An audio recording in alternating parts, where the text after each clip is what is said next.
Do you have a dehumidifier? Well, if you do, you should check it because it might be part of a huge recall. And Lieutenant Nick Craig of the Green Bay Metro Fire Department is here to tell us all about this. Good morning. Good morning. Okay, so the recall actually was issued last fall. Correct, in September. But not a lot of people know about it. We're finding that which is why we're here today. Exactly. A lot of people have not heard about this recall.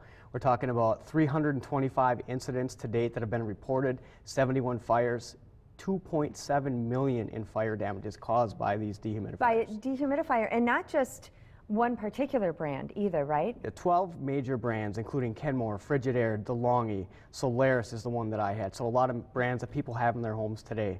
So you realized you had one of them. Yep. So my wife told me, saw it online. I sent in for the recall kit. If you go and she said, honey, we have a fire hazard in the house. Exactly. Maybe we should take care of it. It was December last year that I figured out that I had a recalled one. Okay. So there's a couple options what people can do. They can go onto GREE's website, fill out the form that they have. It'll let you know if your dehumidifier's been recalled. Okay. They send you an envelope. GREE is like the company that produces them under the names that we recognize, like Kenmore and Frigidaire. Correct. Is that right? Okay. Yep. They'll send you a little return kit, which includes an envelope. They're going to have you clip the end of your cord off so you can't use the dehumidifier anymore.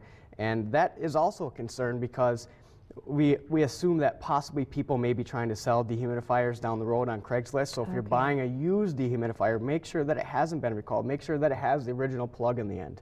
So you get this recall kit. You don't want to see that somebody has repaired it. Exactly. Okay. You get this recall kit, you clip the cord, you take the label off of the back of the unit, which is right here. It's a plastic label. You might have to use a hair dryer to remove it. Okay. The other option is we call the local retailer. You might be able to call the store where you bought it from. They may take it back. Home Depot said that they would give you store credit for it. Okay, all right. So a lot of you might have these. You shouldn't be running it right now. You need humidifiers in this cold, right? But what is the problem that they're causing? You said it's fires, and there's been a lot of incidents. They're overheating. A lot of the incidents involve them just overheating and starting to smoke a little bit. Luckily, homeowners were there, were able to unplug it, turn it off. But they've caused 71 fires, major fires. Yeah, and that is a lot of damage, like you said. So what is the first thing you do? You unplug it. Stop using it.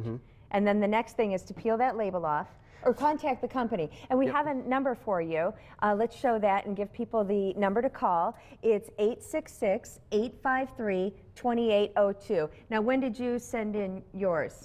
It was about 2.5 weeks ago. You haven't heard back yet? They say 2 to 6 weeks, and most people online are saying it's closer to that 6-week mark. All right, so any final words on what our viewers should know about their dehumidifiers? Check your dehumidifier. We're looking at anything made from 2005 up until August of last year, so that's a huge year range where they fall into. So it is a good chance that you have one, and just make sure you get a good one, that won't cause any fires. Thanks so much, Lieutenant Nick Craig.